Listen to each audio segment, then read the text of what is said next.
High বন্ধুরা, আপনারা সবাই কেমন আছেন? আপনাদেরকে আজকে একটা আমি এক্সেল শিটের কিছু কাজ দেখাবো। সেটা হচ্ছে যে আপনার এক্সেল শিটে 500, 100 বা 50 বা 5 জন বা 10 জনের নাম আছে। প্রত্যেকের নাম অনুসারে একটা করে ফোল্ডার লাগবে আপনার।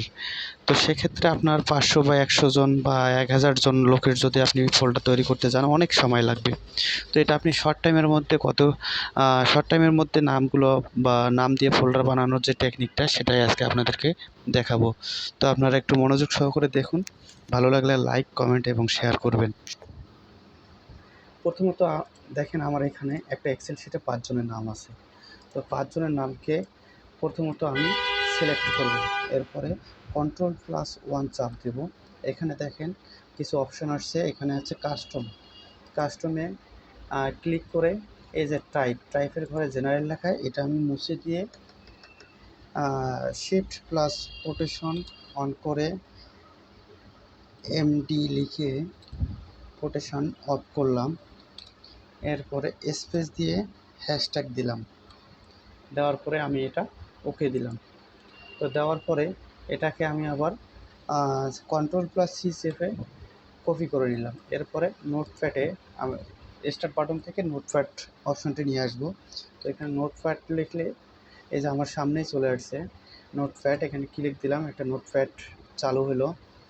তো নোটপ্যাডটা চালু হওয়ার ক্ষেত্রে এখানে আমি এটা পেস্ট করব, অর্থাৎ Ctrl+V দিয়ে নামগুলো আমি পেস্ট করলাম। এরপরে ফাইল সেভ দেব।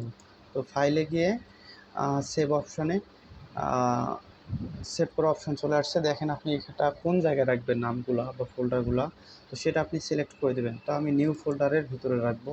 তো এখানে এই যে ফাইল নেম দিবেন। ফাইল নেম হচ্ছে ফোল্ডার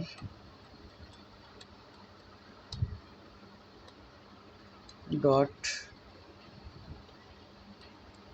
ব্যাট লিখে আপনি সেভ দেবেন।